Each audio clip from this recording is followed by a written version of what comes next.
For the tumultuous up and down season the Winnipeg Blue Bombers have had so far in 2025, it all comes down to a game here at the beginning of August where they have a chance to capture second place in the West Division.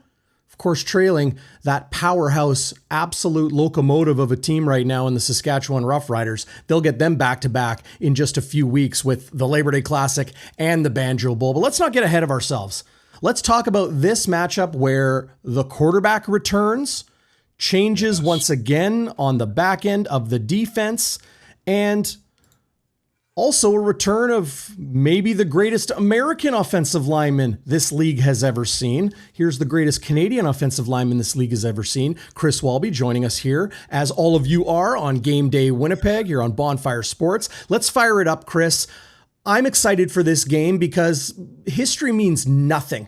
In football, it's all about going 1-0 the next week. And with Winnipeg at 4-3, Calgary at 5-3, they won't win the season series against the Stamps, but a win this week in their third and final meeting of the season will give them second place for the time being in the West. Well, you know, the West is crazy. I mean, I watched that game back and forth, the overtime win by Nathan Rourke and the BC Lions over a very good Hamilton Ticats, and Bo Levi with another 3 touchdowns for Hamilton. So they're in the race. Oh, the West is crazy. I mean, you got Saskatchewan at 7-1. Calgary is looking to go to 6 wins. Bombers are looking to go to 5. BC, I think, has 4 now. The only kind of a drop-off right now is Edmonton. I don't know what they're going to do. It's kind of a – I think maybe for a plus, Edmonton just go back to Eskimos. That'll be a plus for the season for them. I agree. But I'll say this, man. This is a game that I wanted to watch again as well. I mean, I think they shook a little bit of the monkey off their back by beating the Argos. But this is a different animal. Calgary and Vernon Adams Jr. is just – he's had great games against the Bombers. 17 of his career touchdown passes have come against the Bombers. He's got, I think 6 touchdowns or 5 touchdowns in those 2 games he played. He hasn't turned the ball over. That's a huge thing. And unfortunately, the Bombers, in 2 games against Calgary, not to get ahead of myself, but the Bombers turned the ball over a whopping 10 times. And I believe 3 of them were for touchdowns. So you cannot do that. So it's, I want to see how they respond. I really do. I mean, Calgary is missing one of the guys that I thought was going to be a future star. I pulled a hamstring just in an innocent play, and that's Damien Alford, who had 3 touchdowns against us. The first overall pick in the 2025 draft. He's been phenomenal. Just a big play threat. But guess who they bring back? Clark Barnes. Clark Barnes in that first game in the opening drive had the long bomb touchdown. So, I mean, they've got some depth. Dave Dickinson, the coach of the Stamps, has done a great job of getting people in the right spot. They're a better team than they have been the last couple of years. I see the one big GTD, the game time decision, will be Jalen Philpott, slot back. It's interesting that they had their birthday, both of them, I believe this week. They're twins. His brother plays for Montreal. Both have hamstring issues. Okay. It's like what one feels, the other one feels. They're the twins. Right. You know, it's crazy when you think about it. Eh? Yeah.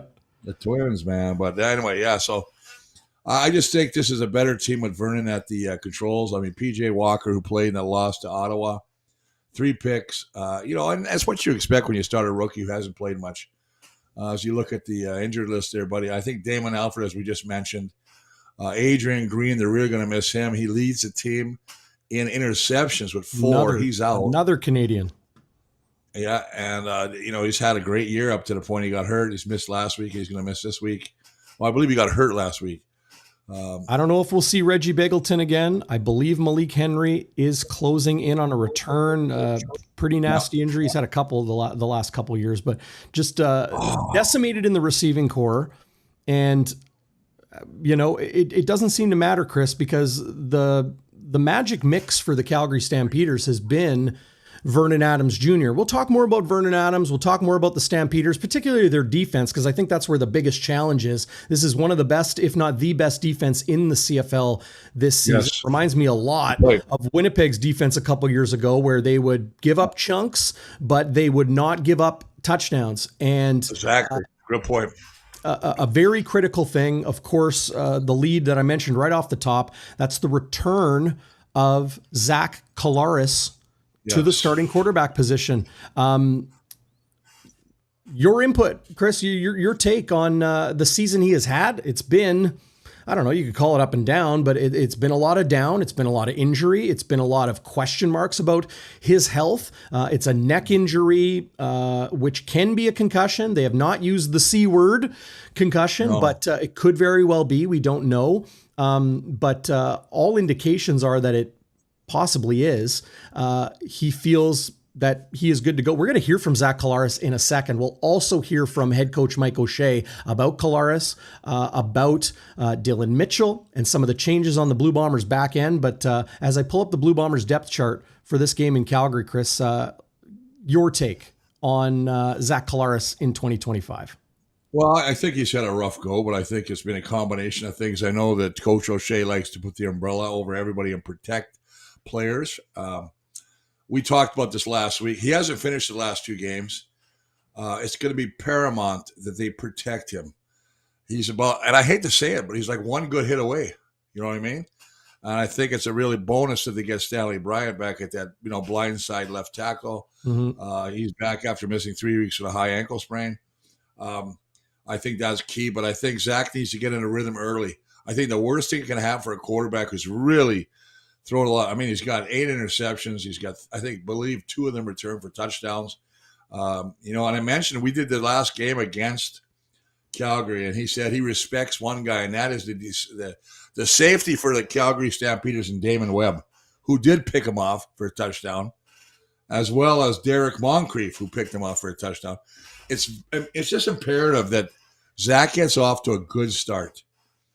Get the confidence going again. And maybe with the insertion of, a guy we'll talk about a little bit of Dylan Mitchell, you might have more of a threat deep to attack this Stampeders. But as you say, they're number one. They have only allowed 11 touchdowns, which is best in the league. They just basically don't give up a lot of touchdowns. They don't give up a lot of yards. They points only 18.8. Again, number one in the league. As you look at all the injured lists coming on, Jamal Parker, I thought he was coming on, and all of a sudden it's unfortunate he gets injured now. Yeah, he moved from safety to corner. Should mention the team released Marquise Bridges, who started the first 6 games of the season for the Bombers, had 2 interceptions in the season opener against the Lions, and then really struggled through his next 5 games. They've released him. It will be Dexter Lawson Jr. starting at corner next to Evan Holm. We'll hear from Mike O'Shea as well on Lawson and Holm's kind of new partner in crime on the field side. Yeah, and I think that's going to be okay. And I think you hit it on the head. We were offline, and we talked about this before we started the show today. And I thought you brought up a great point in that, Dexter Lawson was one of those guys that he wasn't going to go on the practice roster. I think you're 100% right. He wanted to play or he didn't want to stay. Yeah, just to clarify, sorry for interrupting, just so people know what you're talking about. Dexter Lawson Jr. Is an American defensive back, first year in the CFL, was cut out of training camp by the Blue Bombers, and then signed July 29th. And now he will start his first game on August 9th. So gets about a week and a half to get his, zeroed in on things. And as you mentioned, I mentioned to you off air, it's very likely Dexter Lawson Jr. was somebody that's saying, hey, if I'm going to start the year on the practice roster, I'm not interested. I'm going to wait for another opportunity with another team, whether it's the CFL, the NFL, whatever. That did not come to be. And two and a half months later, here he is back in Winnipeg and immediately into the starting lineup. So it's not a lot of those guys that have been with the team all year. It's interesting. That's a necessity. It's a necessity move. First off, if you don't make the team out of training camp, obviously somebody's ahead of you in training camp in that depth chart. But not the case here. I think Marquise, they signed him because they liked him, and Marquise beat him out. Now Bridges, Marquise struggled. Absolutely, yeah. Now they bring Dexter back. But here's a guy that hasn't played for a long time. Yeah, he had a walkthrough. Yeah, that's it, baby, walkthrough. They didn't even hardly practice this week. So Cam Lawson? Well, no, he joined the team June 29th or July 29th. Yeah, but I mean, he's getting reps. But again, this is first live action. And when you have to talk about communication with Evan Holmes, make sure you know, do I switch this guy off? Do I bite on the underpass? You know what I mean? Yeah. I think it's going to be a big test for Dexter Lawson tomorrow. Lawson Jr., I should give him credit. Because I think it's a tough thing to be thrown into the live fire, especially when you've only been back for, with the team for less than 2 weeks. So yeah, there's Cam Allen, who's been with the team on the practice roster all season. I liked what he saw in training camp. Derek Taylor, the voice of the Blue Bombers on CJOB, he picked Cam Allen to be his rookie of the year. And I don't blame Derek. I was right there with him, but still not getting his opportunity. It will be Dexter Lawson Jr. Starting at corner. Yeah, it's interesting. Like I said, I'll be curious to see how he responds. He might come back. Maybe he's going to have a great game, and we got to hope he does. Yep. I think anytime, I talked about this, anytime you have a change, especially in the secondary or on the O-line, those are huge things, or they're units that need communication. He's Appalachian State. You see him right there. So he's got some experience in the CFL. 5'9". 5'9". Yeah, that's the thing. 5'9". Yeah, I misspoke earlier. You're right. Third year in the CFL. That's my bad. Yeah, that's fine. But different defensive, coordinators, different systems he's going to be in. Again, it's just the fact that he's got to have the communication right with Cramdy still at the safety. And he was knocked up a little bit last game. Mm-hmm. So it's good to see him still at the safety position. The other sides, they don't touch him. If you look at them, there's no stats on the other side. It's really interesting. You look at Tyrell Bonds and Dietrich Nichols, who I know you know. They've been good. They've just got tackles, no interceptions. So I wonder if that's going to break, tomorrow maybe. Well, I don't think they're getting a lot of balls thrown their way. Bonds has had balls thrown his way, but they stay away from Dietrich Nichols, as has kind of been the trend throughout his CFL career. Michael Griffin, the second, I don't know. I guess he ditched the double I for Michael Griffin the second, but him, Cramdy playing that strong side linebacker, dime back spot have both been very good. What the Bombers do often is they will play Vaughters and Jefferson and then a third D lineman. It could be Devin Adams. It could be Jay Person, who had the scoop and score after Willie Jefferson's strip sack last week. But they'll play 3 on the D front and 4 in that linebacking core with like a Griffin and a Cramdy. Maybe it'll be Smith. Maybe they'll move Hallett. Jake Kelly has been getting work at safety as well, so they could bring Cramdy down. Lots of different looks. Chris, we talked about some of the personnel, but what's your take on the Blue Bombers defense in 2025, where I think they've been a little bit more mistake prone, a little bit less assignment sharp than they have in years past. And here they are starting another first year Blue Bomber in the secondary. Yeah, sorry, but what I find for the Bombers defense as a whole, very susceptible to the big play, the explosion play. Mm-hmm. They've given up 15 passes over 30 plus yards. It's almost the worst in the league. You got to control the ball. You got to make them work their way down the field. You can't keep up the big plays. And like I said, when I looked at the chart for, Damien Alford, the guy that was the first CFL draft this year, had 3 touchdowns against the Bombers. He's out, but they bring Clark Barnes, who had the first touchdown catch in the first game against the Bombers when they first met this earlier this season. So, well, let's not forget, if I can say, let's not forget about Dom Rhymes. He has huge big play potential, big physical body that uses that size to his advantage. Does Jones. He's 6 foot plus. Obviously Philpott has speed and athleticism. He can make a lot of things happen. I do like Clark Barnes as well. Nice Canadian who was injured against the Blue Bombers. I think it was their first meeting. Scored a touchdown. I think it was that opening drive, and then injured his ankle on that play as he crossed the goal line. But that balance they have with talented physical receivers and Dedrick Mills, like Winnipeg's defense has a serious challenge ahead of them on Friday night Chris, or pardon me, on Saturday night in Calgary. This offense, like everyone talks about the Stamps defense, the offense, especially with Vernon Adams coming back, they're dangerous. They didn't have Vernon Adams last week. They scored 11 points. They turned the ball over like crazy. It's going to be a different story. Stamps at home this week. Yeah, but again, for the Bombers to have any kind of success, you better rattle Adams. In both games he's played, he gets rid of that ball. His pre-snap reads and his ability to get out of pressure, his athleticism, keeping his eyes downfield, finding that receiver, picking out what he needs to get to, and gets that ball there. He's got a weird throw sometimes. It almost looks like a sidearm, but it's there. It's zipped right on, and he's on the targets too.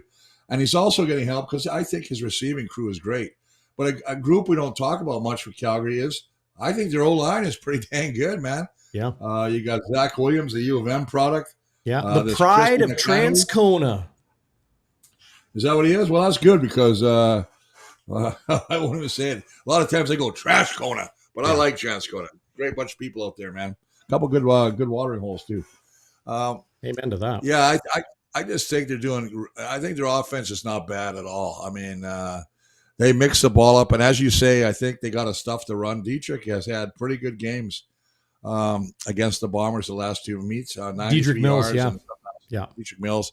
I think he's the best running back in the CFL for my money today. Well, he's tough. He breaks a lot of tackles. And I know we're all talking about, Brady. They've done a pretty good job, conversely, Calgary, of kind of taking away Brady.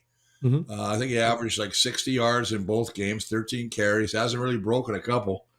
What surprises me about Brady is, I know we're going back and forth here on running backs, but Brady was really used last year out of the backfield as a receiver. Really was. I mean, you look at the catches he made. He was, I think, 1 or 2 in the league of yak yards, which are yards after the catch. And right now he's got 14 catches. 8 games in, boys. Yeah. That's just missed not one. Brady like. He's missed one. Is that? Yeah. But is that Hogan's philosophy? I think you're starting to see a little heat come on the old coordinator now. I mean, can I throw a lukewarm take at you? Maybe, lukewarm. Yeah, sure. It's lukewarm take. It's definitely not hot. I don't think we have seen Blue Bombers offensive coordinator Jason Hogan's I don't even think we've seen a quarter of his playbook yet. I really don't think I think there's been a lot of change on the offensive line. At quarterback, he's had to put 2 game plans together for Chris Streveler, which don't doubt for a second. I'm not talking to you, Chris. I'm talking to the fans out there. Don't doubt for a second how different that game plan is when Collaros is your starter or Streveler is your starter. He has had Matthew Peterson start at running back in a game. He's had a lot of changes, right? Okay. This week, it'll be Dylan Mitchell. I think they're going to use him in different ways than they would have Joey Corcoran, the Canadian rookie, last week. I don't think we have seen it all yet. I think he is waiting because nobody's got the book on Jason Hogan. What an advantage for Winnipeg to have when you have an offensive coordinator that has not seen it all yet, or the league has not seen it all from him yet. I think there is some deeper chapters of that playbook they're going to get into. Well, I agree to you to a point. But I also think if you start losing all the games, who gives a crap if you got a playbook you haven't utilized yet, regardless of injuries? Everybody's got injuries, buddy. I mean, that to me, that's almost like it's a clock. I just mean things have been changing up. Things have been changing up, so he hasn't been able to. Bombers got changes, so did Calgary, so does Saskatchewan. Yeah. I remember years ago, Saskatchewan lost almost all their offensive line. They had more injuries. I mean, they kept getting, every time it was 2 or 3 guys. We watched training camp with 3 guys. That 1 year in training camp, Saskatchewan, 3 Achilles heels. Like they blew 3 in one practice session. It can happen. It can happen. Yeah. Now, I will give you credit to that. You're right. But I don't believe that Hogan's going, I'm going to hold this back. I think he's trying to get them to adapt to the playbook that he's running. But I still haven't seen, I think I saw last week that he ran 1 screen. I'm still not seeing a lot of screens. I'm not seeing a lot of draws yet. Things that I would take pressure off. Yep. I mean, that's something I'd like to see, and that will take the pressure off. Because I'll tell you what, we're talking about offenses right now, and I don't want to. We'll talk about the defense, but they've had 2.5 games with Chris Streveler at quarterback. Yeah. And your play calling is not going to be the same. Okay. Zach Collaros is a gunslinger, right?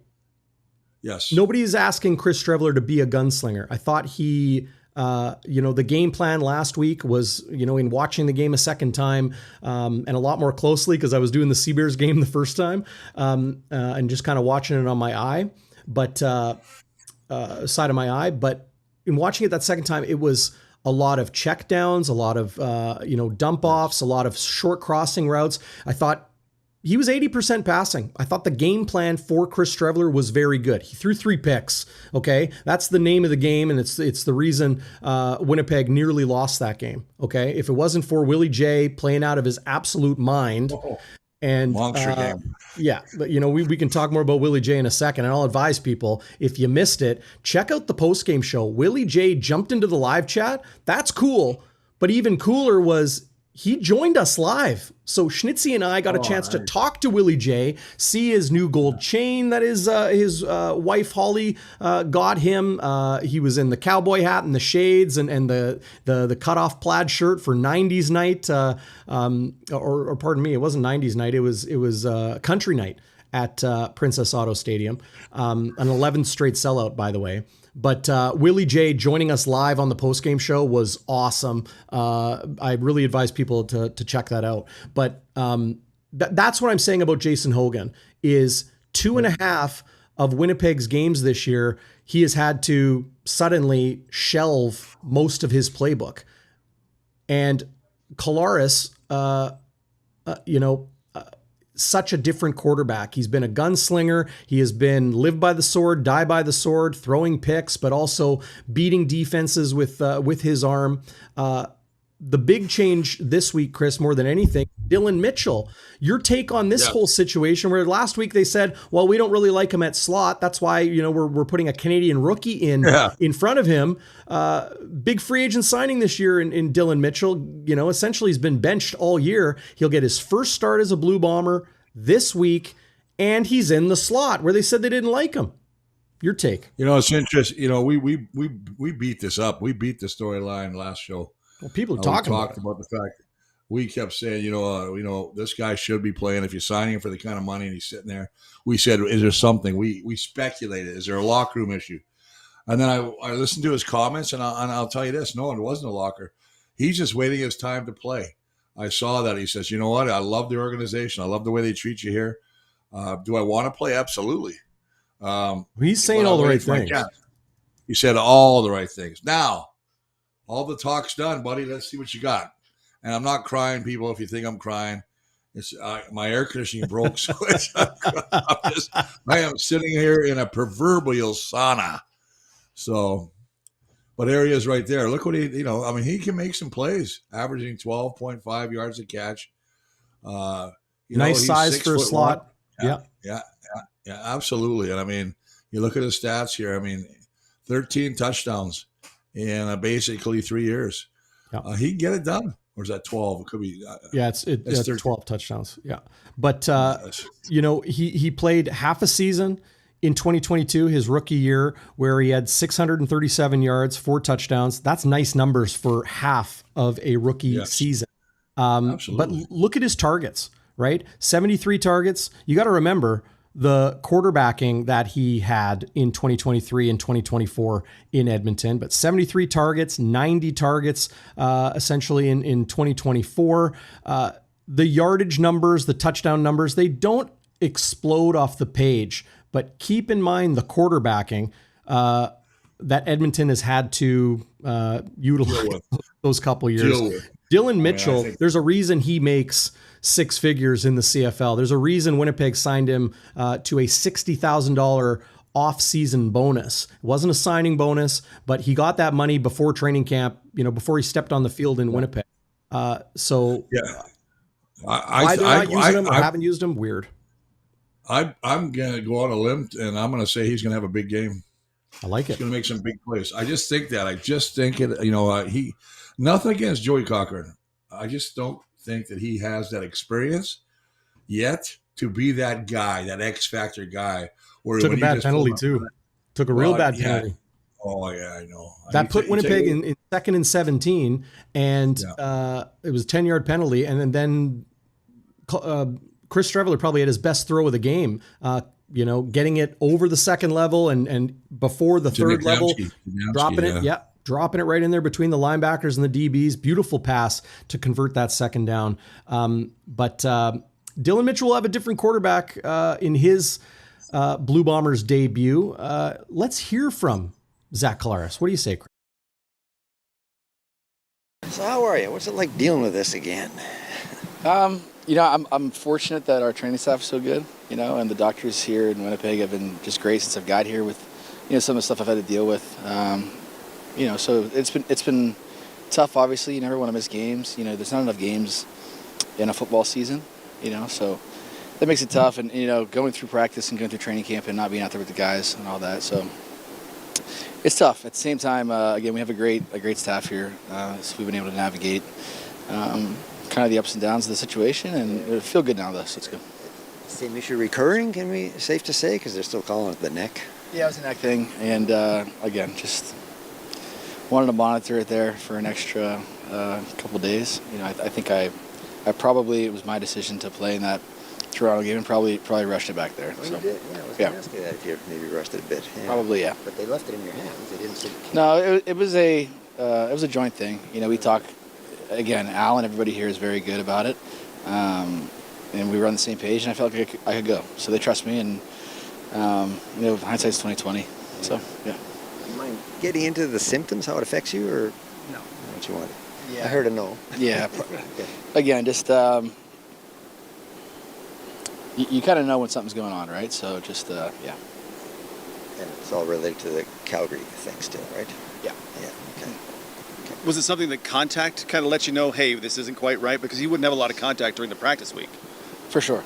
Yeah, for sure. Okay. Again, when you're dealing with the neck and kind of the whiplash effect and those kind of things, it can bring on some not fun symptoms. So. When's the last time you've been on a team that's turned the ball over this frequently, and how frustrating and imperative to fix is that? It's imperative. It starts with me, as the quarterback, and making sure that I'm putting the ball in the right location. My decision making is good enough, so I'm not putting the ball in harm's way.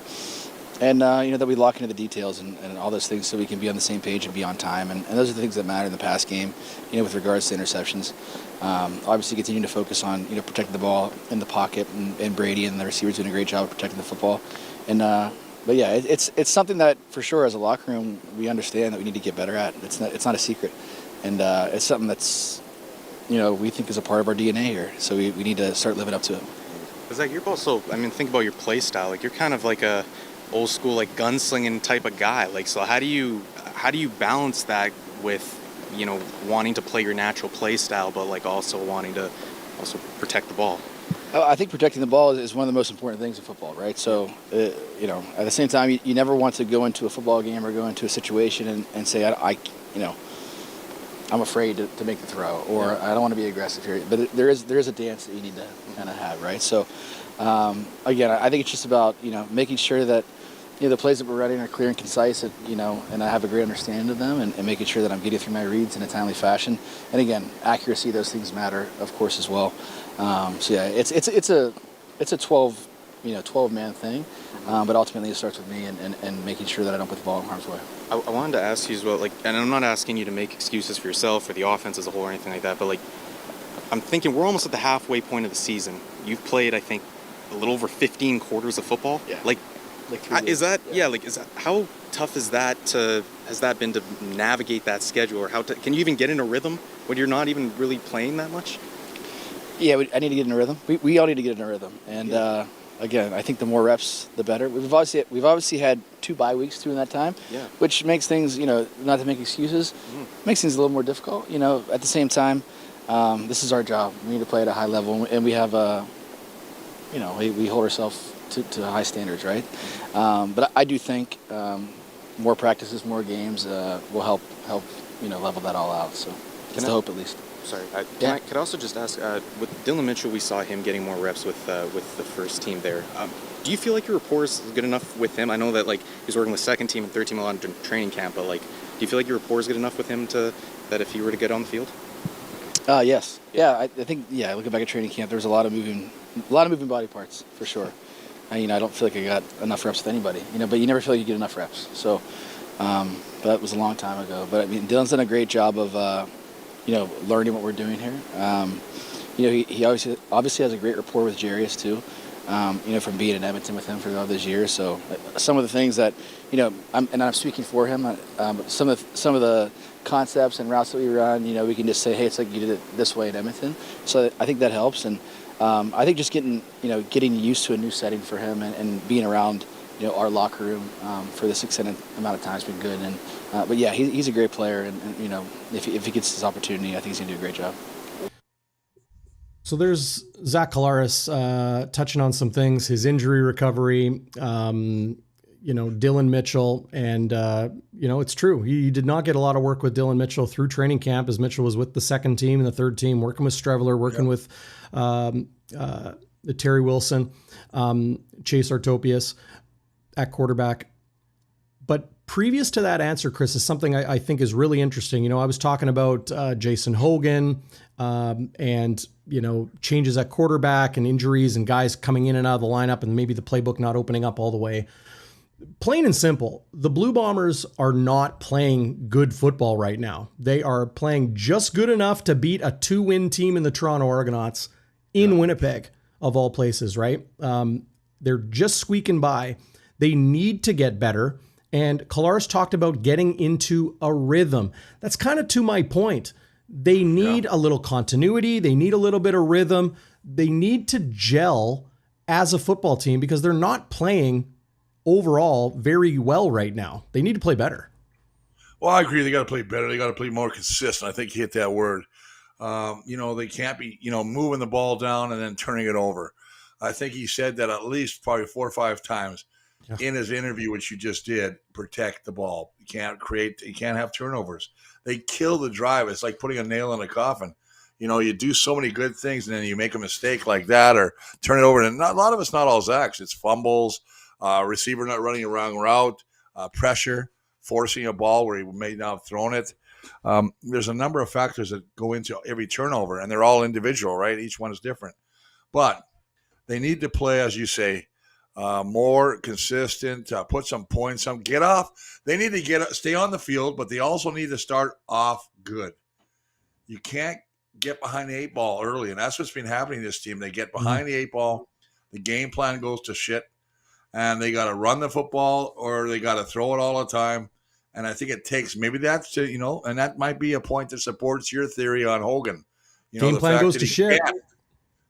Can't do what he would like to do because we've got to catch up. Yeah.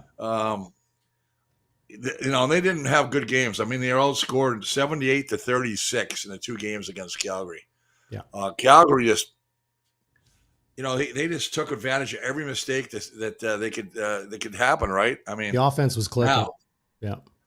Well, I like their defense. I'm going to be honest. But do I think the Bombers can win? Yes, I do. Am I happy with the change they made? Yes, there's a couple changes. Obviously, Zach back. You got to keep him healthy, man. I hate to say this, man, but he cannot take these hits. Well, Stanley's back. That'll help. That big time. And I'm a big fan. I listen, just for that stats, I didn't even know those stats, which is a great thing you put up there, DB, of Mitchell's stats over the 3 years or whatever he played. He's been targeted a lot. He's produced a lot. I think, and it's funny when Zach said, well, he's got a great relationship with Jarius Jackson, who was in Edmonton, and he's starting to learn our concepts, which maybe tells me that he wasn't understanding it totally. Reading between the lines a bit. Yeah. Reading between the lines. And you know what? You don't want a guy coming in there and making a mistake, right? We're supposed to do an out. The ball throws out, he goes in. You know what I mean? It's miscommunication between a receiver and a quarterback. But I still think that I like him as a weapon because of his pedigree. Yeah. I like his pedigree. I like where he comes from. I love the fact that he's Dalton hungry. Schoen, they need as much talent as they can get in that receiving core. Yeah, Dalton Schoen he's just got that black cloud falling him everywhere he goes. I mean, he keeps getting hurt. And I heard he's running again, which is a good sign. Yeah. So, I mean, that's a good thing to hear. But, they've got I don't think they lack talent. I just don't think they lack talent. It's a pretty dang good offensive line the Bombers got. I think they have a great running back, obviously, in Brady. Zach is a future Hall of Famer. Dembski has always been my X factor. But they've had changes. But they've had changes on the offensive line due to injury and other things. Yeah. They've had changes at quarterback. They've had changes at receiver, and they have a first-year offensive coordinator. That's why Zach Collaros, plain and simple, said we need to get into a rhythm. It's very different this year. You know, we haven't seen Brady utilized in the way that he has been. And here's what's kind of interesting about it too, like a little bit of inside baseball for people that aren't aware. Jason Hogan and Brady Oliveira are incredibly close. This isn't a thing about Jason Hogan forgetting about Brady Oliveira or not wanting to utilize him. He has been in Winnipeg as Brady has been an MOP finalist and then an MOP winner with the Blue Bombers. He knows how effective he can be. There's load management and there's all those sorts of things. I say at this point of the season, you throw it all out the window. You throw it all out the window. You get into the other three quarters of your offensive playbook. You help an offensive line that has seen changes at tackle and at guard with Vanterpool coming in and out and Lofton now on the 6-game injured list. And, some of those changes, Stanley in and out. Use the run game to settle things in. That's the way I think Winnipeg should approach things against a Calgary defense that, anytime the ball is in Vernon Adams Jr.'s hands, he has a chance to score. So Winnipeg needs to play ball control. They need to start strong. They need to eliminate those turnovers, obviously. But I think running the football helps all of that cook. Well, I think you said it really cool. There's the one line I like is stay on the football field as an offense and keep Calgary's offense off the field. I mean, I think if I find out the Achilles heel right now, has been the Bombers defense and too many big plays, as I mentioned earlier. They get beat deep. They have breakdowns, things that not necessarily, think about it last week. The guy that really broke up that game, the guy that played the best game I think I've seen a defensive lineman play in years. Willie Jefferson. The way he went after the guys. It's like he got pissed off, hey? Well, I think he watched our podcast because I said I was surprised that Willie was not. I know you stuck up for Willie and said, no, he's still making, he's making pressures. But he was a different animal. He was beating those tackles to the inside every time. I watched as an O-line. I was like, what's this guy doing? He takes a step out, coming inside, and he gets his hands up all the time. Four balls knocked down. 4 knockdowns in one game is one away insane. from tying the record. If you look at the past knockdowns in the league, I think he's right up there. He's number 1 or 2. And the rest of them are all DBs.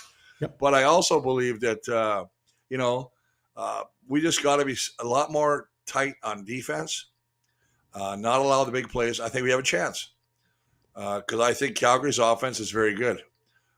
They're number 2 rushing team. We're number 1. There's so many things that go back and forth here. But I think the 2 keys are the 2 quarterbacks. I think Zach has to have a Zach-like game like he can. And I think you got to put keep Adams in the pocket. Yeah. Because if you rattle Adams, he'll throw some balls. He'll put some up for take it to the house. But we got to put pressure on Adams.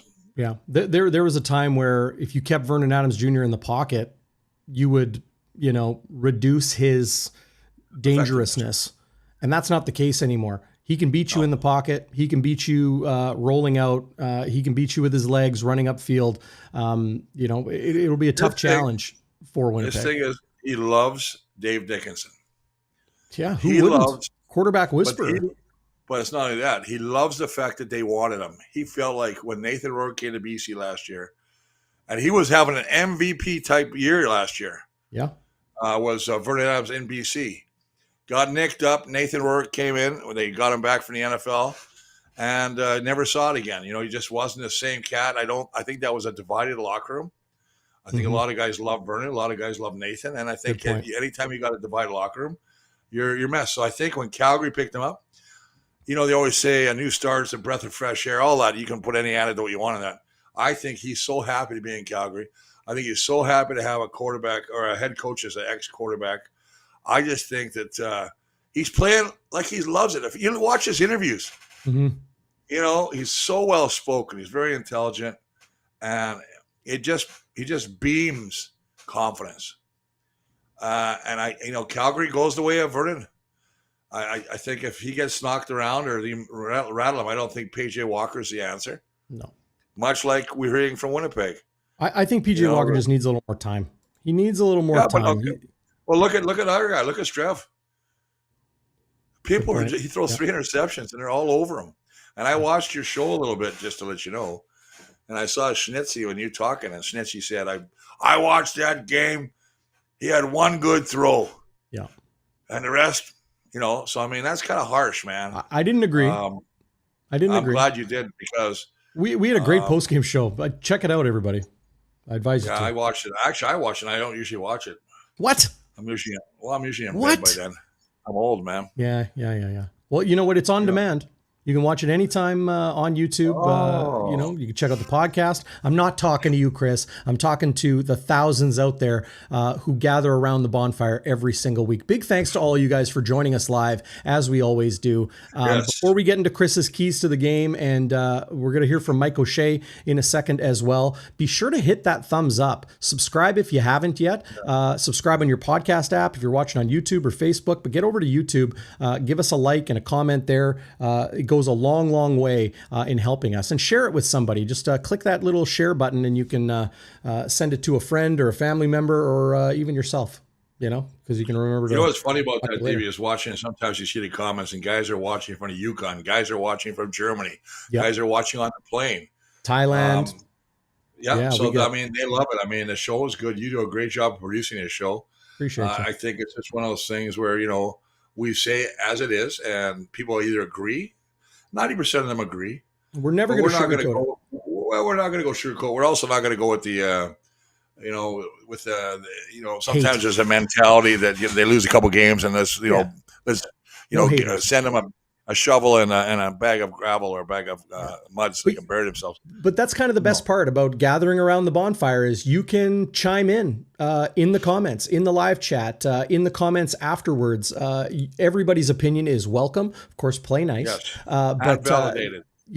I think that's one of the best things about this live stream format is that we can get everybody involved. And while we won't sugarcoat things, there's nowhere else really in the country, in the continent, in the world, where you get CFL post-game coverage of your team, the Blue Bombers, with video highlights of the game. So if you're out there, you haven't checked out the post-game show, you don't have to join live. You can watch afterwards, the next day, a couple days later, whenever you want to kind of dig back into it. And we will play those controversial plays, the good, the bad, the ugly, the highlights and lowlights, and explain some things too that, can be confusing with the officials and reviews and decision-making.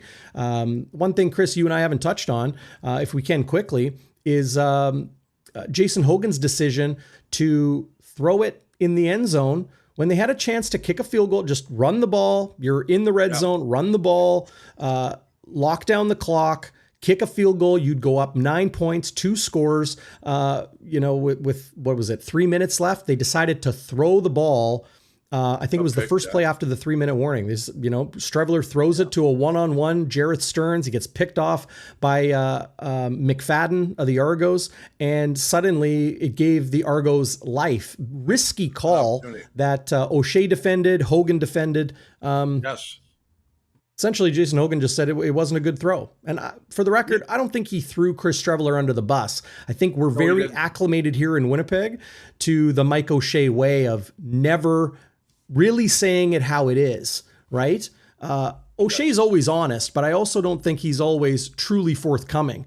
So when a coach, Jason Hogan, says, not a great throw, I don't think people are used to that. But that's normal in football. It's a reality. They took a risk, didn't throw a good ball. It's one of those things. Yeah, but it's one of those things where had he completed it for a touchdown, they'd be going, what a great job. Great call. You'd still be up 2 scores. I know, but that's what I'm saying. So it's one of those things. You're damned if you do, you're damned if you don't, as long as it breaks down, right? Much like you talking about O'Shea. O'Shea is great, but I said he's only going to give you. He's going to give you. He's like he's just going to give you a nibble of what the real stuff's going on. Like, I mean, we talked about the Dylan. Oh, we don't want to put him there. We like Joey. Joey gives it. Joey Cochran. Exactly. And we're like, are you kidding me? Come on, man. Well, you got a guy that's done what he's done in the league. You're not playing him next week. He's in. You know what? You got to do what you got to do to win the football games. Yeah. It's not a popularity contest. It's a business. Yes. Everybody is on a contract, including the coaches. And, O'Shea has had a remarkable run as a head coach. And I'm not saying he's going anywhere because, I think he's done just a great job that's the big three. You call them the mafia, with Kyle and, obviously the sugar daddy, big man, Willie Miller, my buddy who's still serving a Walby burger. God bless you, Wade Miller. It's, I don't know, man. Yeah, to that point, Chris, if anybody can help turn this team around, it's continuity, and it's Mike O'Shea and his steadfast way of coaching this team. If you look on the screen right now, it's a fight for second place. Winnipeg 4-3, Calgary 5-3. I called last week's game a must win. Okay. Yeah. Because for my money, it was. And I think the term must win gets thrown around a lot. And it's like, well, it's not a playoff game or an elimination game. No, that's an elimination game. That's win or go home. A must win means if you don't win, things are going to go sour really quick. And I think if Winnipeg was 3-4, facing a 5-3 Calgary would be a lot different. Winnipeg on 4 straight losses. But you can also argue that this is a must-win game for Winnipeg. If they lose Saturday, I don't think second place in the West is attainable unless something catastrophic happens to the Calgary Stampeders. If Winnipeg can win this game, they will never have the season series against Calgary. If they finish with the same record, the Stamps will leapfrog them in the standings. But 5-3 Winnipeg is a lot better than 4-4 and a game and a half back of Calgary for second. They're going to have, Edmonton and BC in particular nipping at their heels. BC looked really good against Hamilton. Big game, big game for Winnipeg. Not to go and beat the bush on another team, but I tell you what, I thought that was an example of 2 quarterbacks really putting on a show. Yeah. I'm really blown away by Bo Levi, who was in the MOP conversation, and rightly so. And Nathan, who escaped so much pressure and made plays with his feet and looked downfield and made, he got him in there. Now, obviously, it was a costly fumble by Ticats in the overtime that allowed them to kick a field goal win. But, look at the numbers, 408 yards passing. Well, overtime. And look at Mitchell, 303 touchdowns. Come on, guys. These are 2 elite quarterbacks. And, Bo's been around a long time. And I'm happy for the old guy because, there was a couple years ago, they were saying he's done, he's washed. He got benched in Calgary, man. Oh, was it Calgary? Yeah, I think it was Calgary. He got benched because they were playing the other kid, Mayer. And it's nice to see this guy come back and play with the confidence. But you know what? Hamilton's done a good job of giving him a great surrounding cast. Yep. They've got a good team. I really like them. BC, same thing. But Bombers, I agree with you. I sometimes that mentality works where you go, it's one game at a time, which it is. It's one game at a time. Heck of a football game.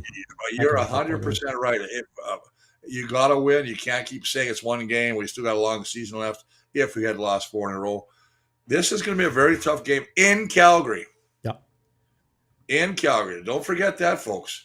Yeah. It is not in a very friendly, place. Well, and coming off a tough loss against Ottawa with PJ Walker at quarterback, getting Vernon Adams back, playing at home, it's going to be a really, really tough game. We know Mike O'Shea all time against Dave Dickinson. As head coaches, Mike O'Shea is 13-13 all time. Well, I remember this too, that, Calgary's lost 2 in a row, and they're hungry. They're hungry and they're angry. I always go to their website and read and listen to the interviews with the guys, and I saw something interesting that they had a bit of a time off, and he made them come back and he practiced, and they worked on things like in training camp they do, just to get the rust off and make sure they remember what they're doing. But I just think that this is a team that looks like they're very confident, very confident. But most guys in interviews talk about the same thing. But they've lost 2 in a row, and everything is about, we got to beat Winnipeg. This is all about this game. It ain't about anything else. And I like that attitude. I think it's going to be a good game. I'm looking forward to watching it. That's why I'm calling it a fight for second place. It's going to be a fight on Saturday night. Chris, before we get your keys to the game, let's hear from head coach Mike O'Shea on a couple topics prevalent to Winnipeg's game. Hey, Coach, what goes into deciding like how much Dexter Lawson could play for you this week? Well, I mean, there's a lot of practice time and a lot of meeting time, a lot of probably specific time with the guys he plays beside and JY. And then he goes out there and practices, and they evaluate it and see if he's picking up and on what we ask him to do. But he's looked good the last couple of days. Yeah. We'll see what that amounts to. Yeah. But he's looked good. Yeah, I was actually going to ask you, like, has the practices since he's returned, have they kind of been similar to what you saw in training? Yeah, he's in good shape. He had good eyes and made a nice break on a ball yesterday, and he had another one today, and he lays off because it's going to be a hell of a collision if he tries to pick it. But I thought he had a hell of a break today, and he probably could have got one today. That would have been nice, but he was very professional in the way he laid off. Yeah. We were talking to Zach. I mean, I think Zach's kind of got this like old school gunslinger type of style about him, where he's feels like he can make any throw on the football field, but maybe sometimes Because he can. Yeah, and that can lead to sometimes riskier throws. But I'm wondering if, in your opinion, are those things that you just kind of live with though, like the big time throw. I don't know that we're not just living. We've been thriving with Zach Collaros for a long time. Yeah. So you make it sound like we're putting up with something here. We're, putting up with greatness, if that's what you want to talk about. Yeah. Yeah. But I guess I'm more wondering, like, do you have to find a balance of, letting them know, okay, like, without handcuffing them, you know what I mean? Like, letting them know, like, let's put him in. He's as smart as they come. Yeah. There's not a lot of conversation like that. I mean, he's, as a lot of these guys are, they get to this level and they're their own worst critic. For Evan Holm, looks like he'll have a different partner on his corner. How big a deal is that? How much work is that for two guys to get used to each other? Or probably three guys, probably. Yeah, given the types of guys they are, I don't think they see it as work. I think it's another opportunity to talk more football and hang out with each other and figure out how they see things and how they're going to see things together, and good opportunity for Evan to communicate. If you get into a rhythm, sometimes the idea is, you don't have to say anything and you're always on the same page, but it's always probably nice to get back to, actually talking through the game. It's learn best by teaching. If you gotta talk through something and teach someone the way you see it, you better know it, right? Yeah. And then having Dexter Lawson be available this time, he could have been anywhere, but he was available to you guys. How good a deal is that? Yeah, we're fortunate. Yeah. Zach told us he probably in hindsight shouldn't have played that last game. How do you look back on that decision? He didn't play the last game. Two games ago? Sorry. Yeah. 2 games ago? Yeah.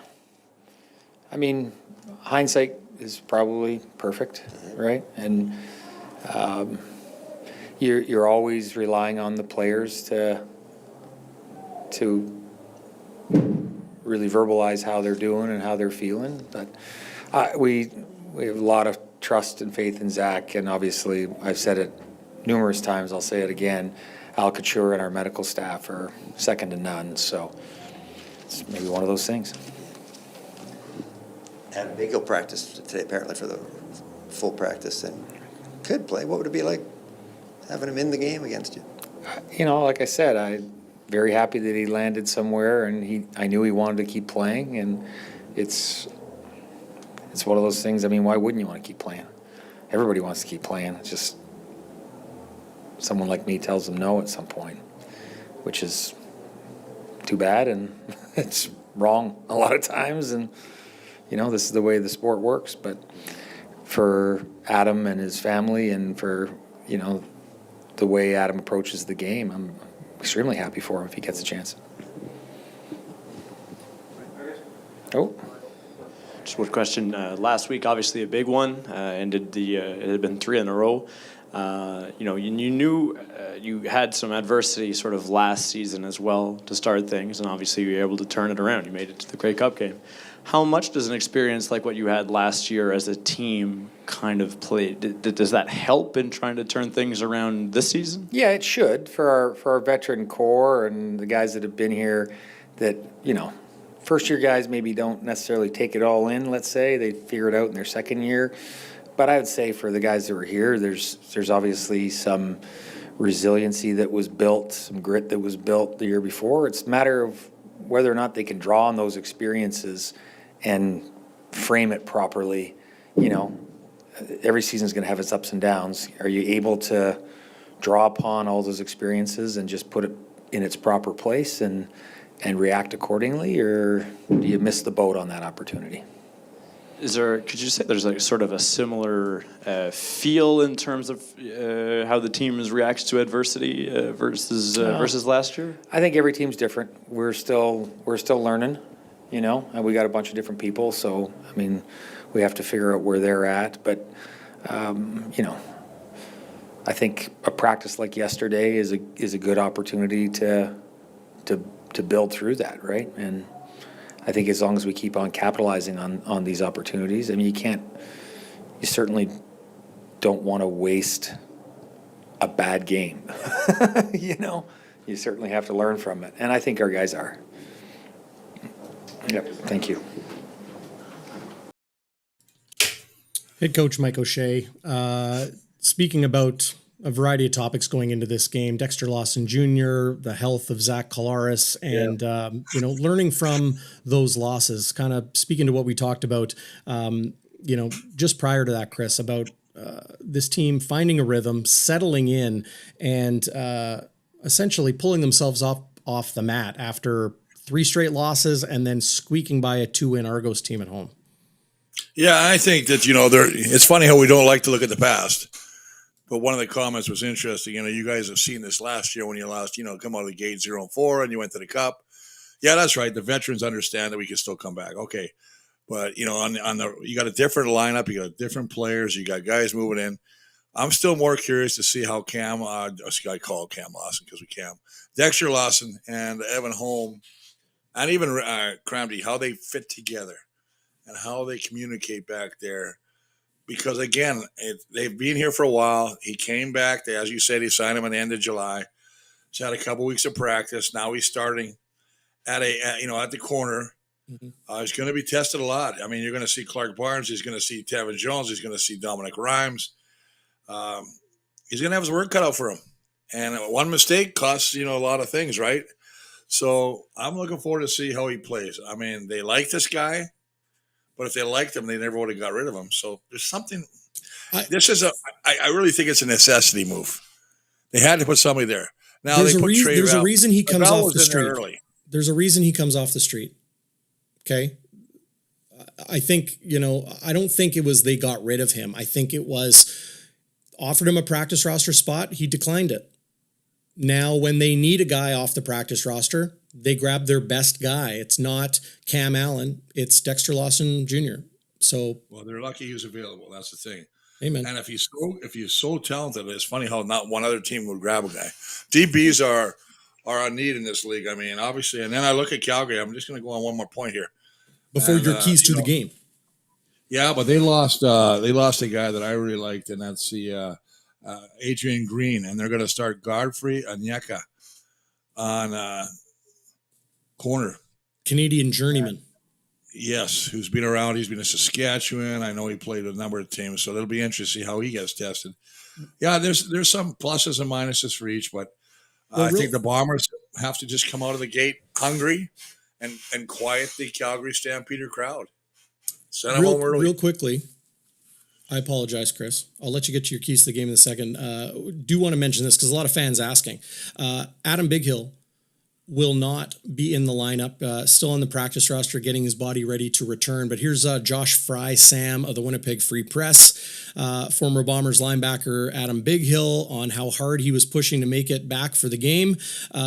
This is Adam Bighill, quote, "It was circled on the calendar for sure. I think in terms of being ready, I feel like I could probably play this game, but just looking at We have a bye week after this, and just taking that little extra little bit of time, can't argue with that probably being a smart way to do it. It's a long season, said Big Hill, and my estimation is we play Winnipeg again, meaning the playoffs.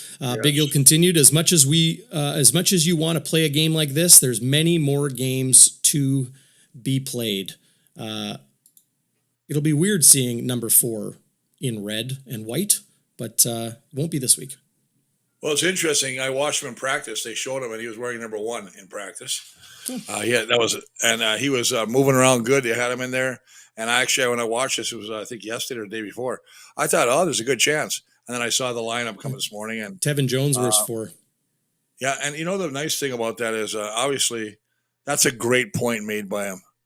You got a bye week, gives you an extra week to get even more ready. And I agree with the way the West is. You never know who you're going to meet in the playoffs. First, you got to make the playoffs, but there's going to be a lot of hugging and kissing tomorrow when all the boys go over to Seattle. Your favorite, right? Biggie will be over there. He'll be hugging guys and stuff like that. So I think it'll be great. Different from your day, Chris. You've talked about that a lot, where there was no love lost between opponents, even if you knew each other off the field. Nowadays, you're mentioning hugging and kissing, joking, of course, but trading jerseys and taking pictures and the rest. There'll be a lot of that, no doubt. No doubt. Do you want to get into your keys to the game ahead of Bombers and Stampeders fight for second place in the West? Well, I think offensively the big word is protect. Protect. That means protect Zach Collaros and protect the goddamn football. Can't turn it over. 10 turnovers in 2 games ain't gonna cut it. And I think you got to start fast. And I really want to see Brady Oliveira utilized more. That's my offense. On defense, hey, it's simple. You got to keep Vernon Adams off balance. If he gets into a rhythm, it's going to be a long day with the receivers they have. I think you got to eliminate the big explosion plays that have really cost us. We give up the most. I think we got 17 or something. And then special teams is Vavel. Sorry, Volva. Oh, Lord, there we go. I'm going to get all the pregnant women mad at me again. Can you do it again?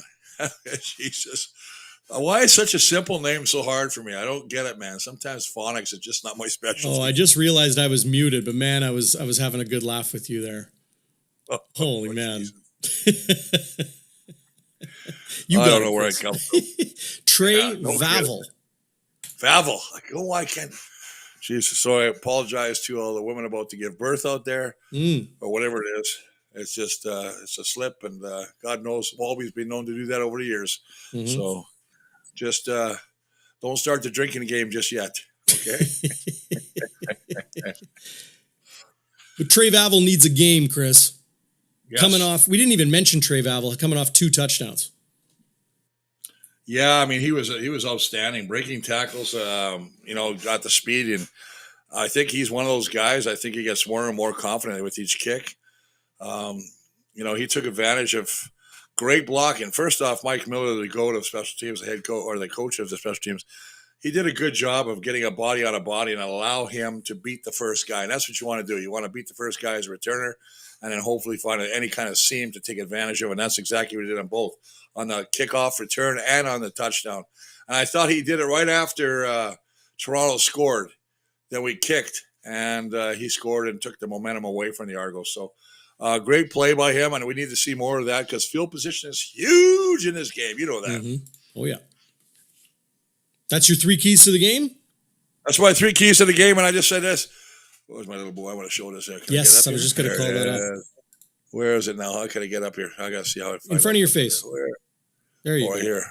You're headed to your grandson's birthday party.